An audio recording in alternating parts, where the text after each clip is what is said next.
All right. Well, Michael, thank you for joining and being able to share your expertise with our community. I'm excited for myself to learn. I feel like it's always kind of a little free consulting here for myself, but also for our community to learn what does it look like to do profitable networking. So first, will you kind of tell us who you are and then, yeah, kind of bring us into this topic? Sure. So my name is Michael Whitehouse. I am the guy who knows a guy based here in Southeast Connecticut. And I got into this. People ask, how'd you get to be such a great networker? And I said, I'm not good at anything else. So I had to be good at connecting people. But that's half a joke, but half true. I first arrived in Groton, Connecticut here. I didn't know anybody, had no job, no business, nothing to sell. And I started going to networking events. And the only asset I had was the other connections I'd made. So I would start meeting people and make introductions to other people. And before I knew it, and I mean like 3-4 months later, I'm meeting CEOs, mayors, chairmen of the board, executive directors, the people who are running the county, running the area. I was getting to connect with no background, fresh off the turnip truck. And it was because I was making these connections. And within a year or two, I realized I was doing something repeatable. There's nothing special about me. Now, my extroverted nature is why I stumbled across it. But once I was doing it, I didn't have to be an extrovert to do it.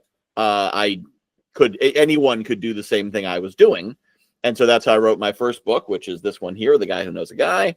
Here it is. The Guy Who Knows a Guy, which it tells that story and also teaches through that. And then 2020, things went online. I was able to take that out of, Southeast Connecticut is not a big place.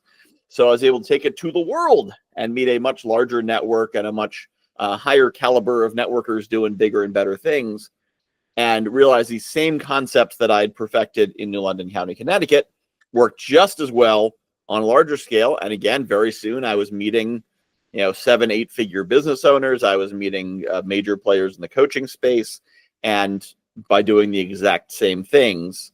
And the main key to it, and I'm sure we're going to talk about this more, is seeking to deliver value to everyone I meet. Every time I meet someone, is how can I make them better off? Because that's the core of sales. How can I make you better off in a way that makes you give me money for it? But sometimes you don't give me money. Sometimes I just make you better off. And then maybe later you come back and give me money. So that's the basic principle. Start from how can I make you better off and worry about the rest later.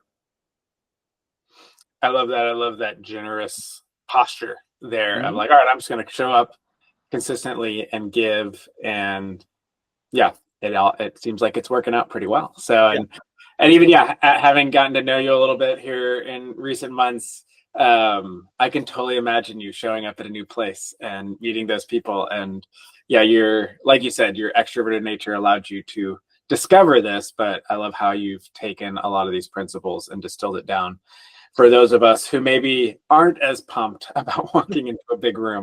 And I think for those people, a lot of times, because you say, well, I don't want to give a pitch. I don't want to be taking from people. Most people are uncomfortable taking. And when you're taught to have an elevator pitch that talks about your selling points and your company and how great you are, you're like, I'm not, don't love that. So if instead it's your job is to go in and serve 3 or 5 or 10 people, well, okay, I guess I can do that. How? Well, make an introduction, teach them something, share something with them, find some way to make 3 or 5 or 10 people better off. That's your mission. Yeah. Oh, that sounds like fun. That doesn't sound awful and uncomfortable. That sounds good. And I think so people are torn between, well, I want to be good and giving, but I need to be profitable. I need to make money. And what I teach is means taking. They're the same. Which is wrong, but it's not about altruism or being Mother Teresa or living a vow of poverty. You will make more money if you help more people. Yeah. First, let me share the 3 basic steps of profitable networking that I recommend for people. And the first is knowing your goal. So what are you trying to do? And this means know your goal, big picture. I want to end world hunger, or I want to, retire, or I want to have $1 million or $100 million exit or whatever. And then also bring that down to smaller pictures. So, okay, I want to have $100 million exit, but before that, I need to have a $10 million product. And before that, I need to have $1 million this. And before that, I need to have 100,000, seed round, and work that down to what that next goal is. And then what does that mean in this networking event? What does this mean in my networking activities?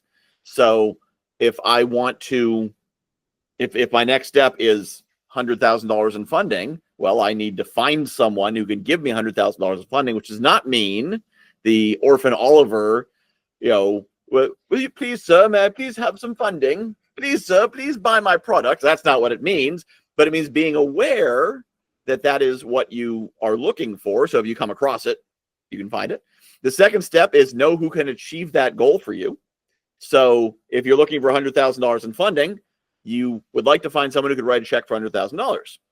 Now, maybe you will not find that. Maybe you'll find 10 people who can write $10,000 checks. But if you're looking for people who can write $10,000 checks, you'll find people who can write $1,000 checks. So you look for the people who can just do it, who can be like, I like it, done. That's ideal. And also it's more compelling. So when you're telling someone, I'm looking to end world hunger, and for that, I need to find someone who can write a $10 million check. And there's probably 3 people in the world who can do that. And their names are, this, this, and this. But, that's ideally who I'm looking for. And if not them, then people like them. People's like, wow, oh, that's ambitious. Who do I know who might know Richard Branson? Or who do I know who might know Bill Gates? Versus, I'm looking for people to do $1,000 donations. I don't know. But that's the first step along the way to the third step, which is craft a compelling vision. So you want a $100 million exit. La-di-da, I don't care. That's your exit. It's not my exit. I'm not compelled by that. But I want to create a company which will lead to a $100 million exit because it will change the way people manage their time or manage their budgets or stay healthy or whatever amazing new thing you have. That's a compelling vision. Also, a compelling vision could be, I want to be able to, return the favor. My wife supported me for years as I built my business. I want to return the favor and let her quit her job. And somebody might say, oh, I don't even care what your business is. I love what you're doing. You're taking care of your wife. Yeah, let me see if I can help you. It's somehow create a compelling vision so that your goal, which is exciting to you, is now exciting to them. And when I teach this, there's 5 steps. The 4th step is have all your tools, which means know your introduction and have booking links and that kind of stuff. And then the 5th step is always moving forward. So everything you're doing, you don't say, all right, yeah, so I'll call you later to see what we can do. It's at the end of the call, you book the next call or do the next thing or whatever it is. So those are more tactical things, but I'm going to focus on those 3 as we go through the different stages, because that basic concept of know your goal, know who can achieve your goal, and craft a compelling vision that is compelling to the network and the people who can achieve it and all that, that basic structure will take you a long way. I imagine, actually, it'll be really interesting when we start with the existential stage. Not super different than maybe when you first showed up there as you're telling us that story. Mm-hmm. Is, the existential stage, there's not a business. This is where we're imagining what might that business be. And we're playing with that idea. We're testing it out, but we're really kind of trying to figure out, like, okay, who do I want to help? How do I want to make their life better? Like what problem am I solving for them? Why do I want to solve that problem for them? Because there needs to be some why and some motivation there. And then how am I uniquely better than all the other ways they could try and solve that problem? So those are some of the types of questions that before we have anything to sell and grow and optimize and all those other things we'll talk about, we really got to figure out, like, who am I helping? How am I helping them? And why would they choose me? So we're kind of in that existential phase. I think about a lot of people that I meet, actually most people that I meet in this stage, a lot of them have expertise from years in some other kind of role, and they're trying to figure out, can I make a business out of that? Like, I kind of know things about this. I'm good at this, or I like this, or I have this skill. So they're trying to figure out how to turn a skill into a business or turn an interest into a business. That's a lot of times when I meet people in this stage, that's kind of something that they're bringing in. But when you think about someone who's in that stage, what does profitable networking look like? Because like you said, they don't have something to sell at that moment. But what can that look like there? It does not mean, hey, I've got a goal. Hey, David, I've got a goal. Hey, Daniel, I've got a goal. Hey, Bob, I've got a goal. Hey, Nick, I've got a goal. Yeah, great. Sure. Whatever. It means that you are going in seeking to give value to everyone you're meeting. And then when they say, this has been so helpful, what can I do for you? Well, I do have this goal I'm working on. And since you asked, I'm looking for this, and I'm really looking to meet people who are in a position to write $1 million investment check.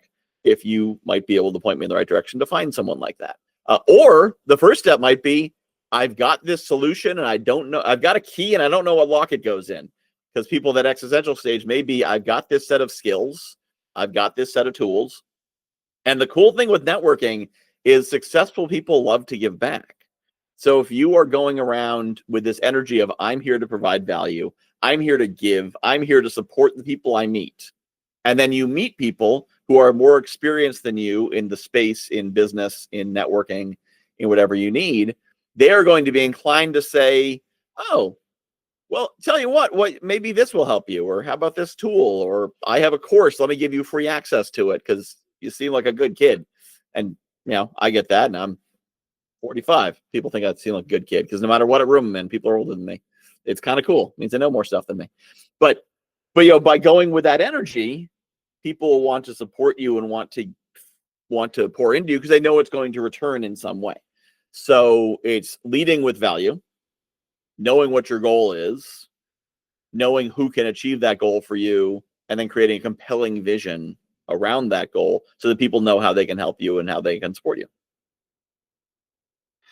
I like that. And so even if some of those, like if some of your goal is still fuzzy, and your vision, maybe you're like, I haven't quite landed it, you can still show up to bring that value. Mm-hmm. And in some ways, it's also a chance to kind of try on, I imagine, that goal and that vision. Like if you're still in that forming stage, it's like, I don't know, let me just go tell people this is what I'm doing, and both read, how do I feel about that? And how do they respond to that? Is that kind of a piece of it too, maybe? And your goal could be figure out your goal. That's your goal doesn't have to be $143,000 or get 93 clients. Your goal could be figure out what the heck do I do with this thing?